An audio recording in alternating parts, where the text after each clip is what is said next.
very well-rounded yung draft ng parehas nating koponan.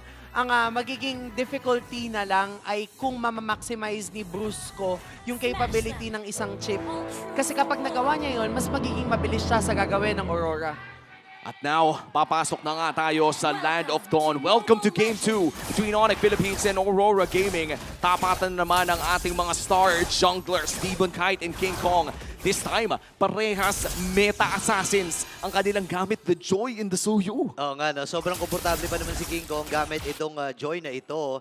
At talagang kaabang-abang itong jungler matchup natin. Kasi nakita natin game number 1, para bang naipit lang itong Onyx Philippines doon sa naging huling option nila. Pero for Aurora, nagustuhan nila yung napunta sa kanila. Tsaka nakakatuwa dito, parang si King Kong nasa TNC pa siya during that time. Hindi pa nga assassin meta, nagjo-joy na to. Mga pwede rin Yung pa mga yun. assassin ay yung hindi nakatank pa yun, pero si King Kong nagfa-funny joy na. Tapos nagiging very capable naman siya in terms of executing those first blood coming from Yue. Gusto ko lang din pansinin, no, na si Super Friends ay naka-Brave Smite na naman. King of Brave Smite talaga siya. Kahit anong post-for hero, ginagamit na yung Brave Smite. Favorite na favorite talaga ang Brave Smite if you're Super Friends. But sadly, that is the first blood going to Aurora Gaming para sa Onyx Philippines. And si Yue ngayon nag-iinit, no? I just wanna say na parang yung Yue this season, mas pinatapang, mas pina-agresibo pa. Oo, nagbago talaga no? Kahapon pa lang tapatan na against sa Haji and Yue, no? Parang may aura na talaga itong si Yue na pinapakita niya sa lahat na ako dapat ang tingnan nyo. Ito yung pag tinignan mo yung mid laner, may nen. May nen. Isa ka bang nen user? Isa ka bang nen user, Yue? Ano kayang kulay ng Nene Yue?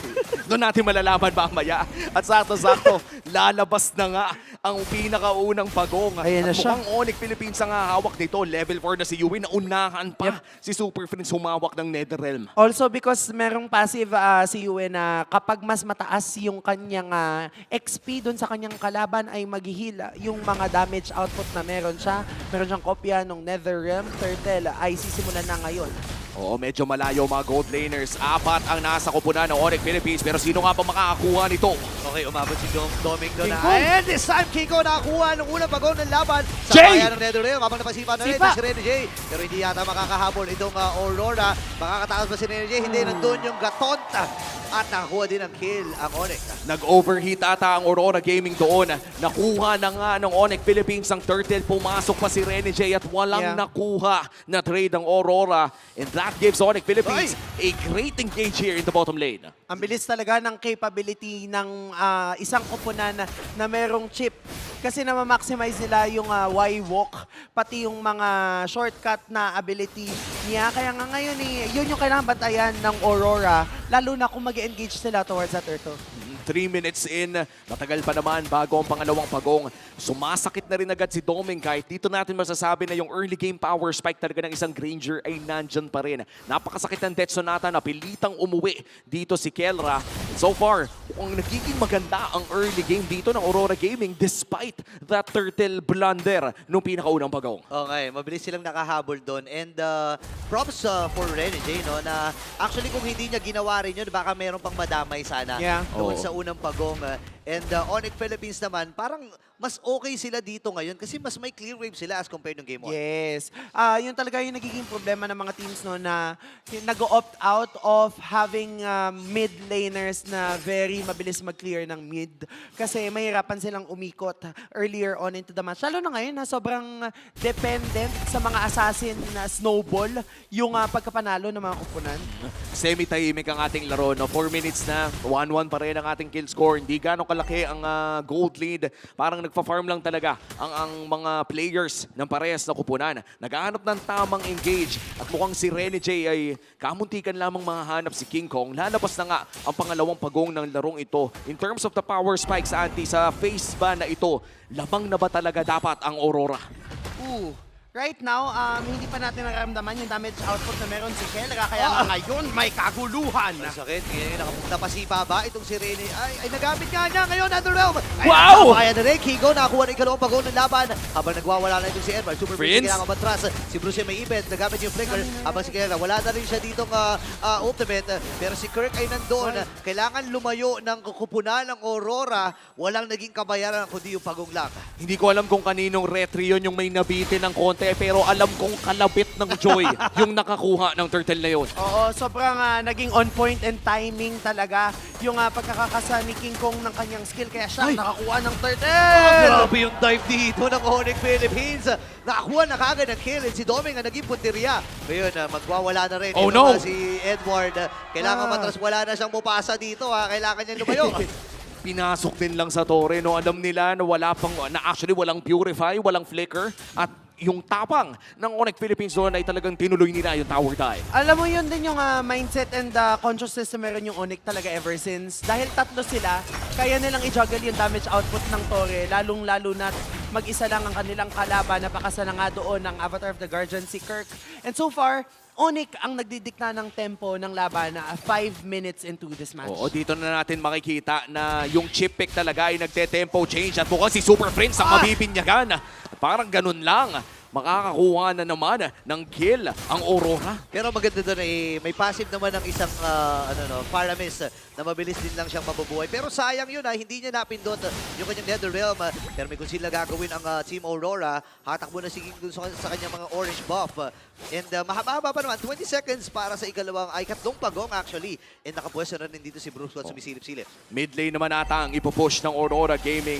That's gonna be the mid lane going down. Sumasakit na si Kelra pero Netherrealm nakasana. Okay, nagamit na pero nauna yung Netherrealm dito ng Team Aurora. Ngayon si Rene J. Ang pinupunti na dito ni King Kong. Ang baba na buhay na pinakalitas pa rin. With a sliver, Edward. Habang si Edward, nilalayo lang itong si Kirk. Kaya ba ni Kirk? Boom! Ang ng Guardian! Sobrang crucial noon. Nakasurvive pa. Flicker from Super Prince. Pero hahatakan Prince? itong si Edward. Wala na ring beast mode itong si Edward. Pero umuwi umuwi si King Kong. Kailangan niya mag-replenish ng buhay. Tapos na ang beast mode pero hindi pa rin beast mode dahil pumasok na dito si Brusco. Nako, yun na nga, nakakuha na rin at nakabawi si Demon Kai. Kaya nakakuha ng kill. Habang kailangan ba ito si Edward dito, Rene J ang pinupuntiryan ng kupunan ng Onyx Philippines. UA makakasalubong dito ng Super Prince pero double dash lang para makaalpas doon sa plano ng Onyx.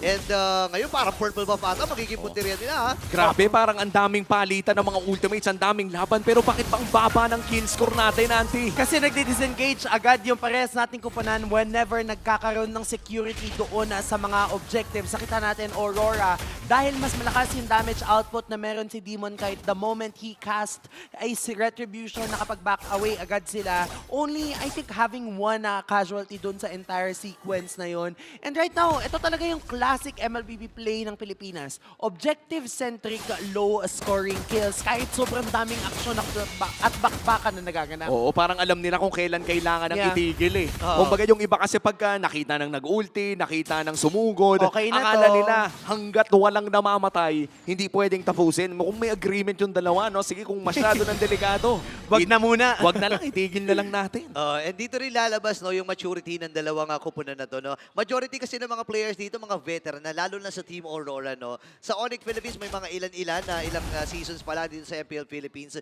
Pero talagang nag-grow na kagad sila. Kasi iba yung epekto kapag may mga international experience ka na rin, di Oo. ba? Iba din kasi yung feeling na nakaupo ka na sa international stage, yung kumbaga nabinyagan na yung utak mo, na Oo. nandun ka na sa level na yon. And for Rene J, no, makikita niya si King Kong, and in terms of international experience, no, parang lahat ng mga players sa pinapanood natin ay talagang batikan na sa Oo. international stage. Totoo, kahit anong international stage, never nawala ng Pilipino. Kaya naman ngayon, batak na batak sa international stage ang mga players na ito. Right now, very nagja-juggle lang yung lead in between these two teams. Although, kahit Onyx na yung may pinanghawakan na 1K gold lead for like 2-3 minutes into the match, ay hindi naman nagpapahuli ang Aurora Gaming kahit papaano. At sa sa mga 1K gold lead naman ay kadalasan palag-palag pa rin sa loob Yep, ng mga yep. team fight. Pero interesting ang kinuha dito ni Yue. Ang kanyang kinuha ay ang shortcut ultimate. But look at the damage dealt. Mas mataas pa yung Lucas Yeah. kaysa sa Iridel.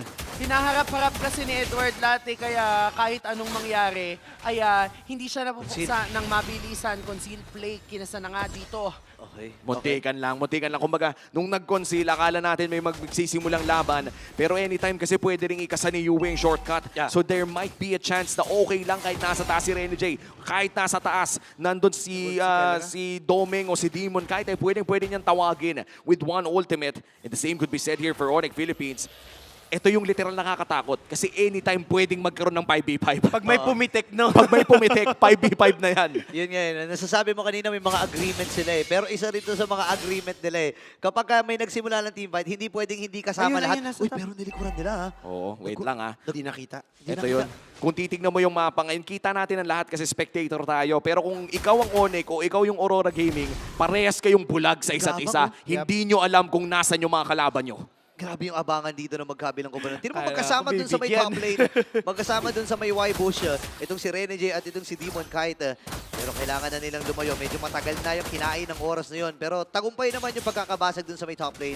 Inaantay lang nila mag-react kung nasan itong si Kiko. Kasi pwedeng go signal yun eh. Oo. Yeah. At tanda natin, may go signal din parehas. Ayun na. Literal, pwede talagang mag-split push. Pero nireset na naman ang Lord. Kendra with a crucial item pickup. This is still the first Lord of the game. Pero grabe na yung makruhan. Nag-uutakan na agad. Naku, ang layo ni King Kong dito ha. Kalahati yung buhay ng Lord.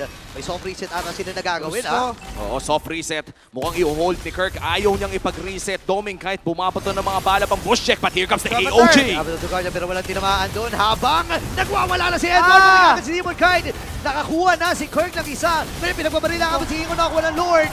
Naglaban na ito. Kailangan matras breaker mula kay Edward. Rene J as well ay lumalayo na rin. Sige! Napakasakit na mga pana. The world standard is doing it. Ito na, nag-scale na si Kelra. 100% kill participation at napakayaman na ng Wow. gold standard. Sobrang ganda ng ipinakita ng Onyx doon sa ilang minutong Lord Dance na iyon. Inaantay at inaabangan nilang mawalan ng isang miyembro ang Aurora Gaming. And when that happened, noong hindi na nila nakikita kung nasaan si Demon Kite, ay binurst down na nila ang Lord. Nakakuha pa sila ng isang casualty in the name of Doming. Grabe din kasi yung AOG doon ni Kirk. No? Oo. Nung nakita yung Set Avatar up. of the Guardian, parang nawalan ng pwesto si Demon kahit sa laban na yun. And now, the Lord pushing in the top side. Tignan mo naman yung mga pana. Yung heavy crossbow, kinailangan mag-back at mukhang yung turtle. Hindi, yung turret ay babagsak na red. Rayman! Okay, Sipa! nakasipa din dito habang sa likuran naman si Kiko. Ang puti rin ay si Yue. Kailangan Oy. lumayo, may double dash. Pero may ipit ata si Edward! Edward. Nakabisabay na kay Super Prince. Pero mapapatay din siya dito ni King Kong. 5v4, 5v3 natin yung laban. Habang si Bruce nagamit na rin yung kanyang ultimate. Lord ay nandun. Medyo bitin. Yung Kera? mga videos dito habang si Kera. Pinagpapana! Pana! Mula kay Kera. Tatapusin na nga ata nito yung laban. Habang ang Guardian nagamit na rin ni Yue. Pero hindi magiging sapat. Makakabawi ang Super Family. Ang pinakaunang Game 3 dito sa Season 15 ng MPL ay hatid sa inyo ng rematch ng Grand Finals ng Season 14. Grabe naman! Ayaw talagang magpakabog sa Blockbuster Saturday ng parehas nating kupunan. Ang ganda ng pinakita ng Onyx. Dito talaga pumapasok yung sinasabi natin na kung sino yung may pinanghahawakang lead early stage, sila na usually yung nagke-carry nun towards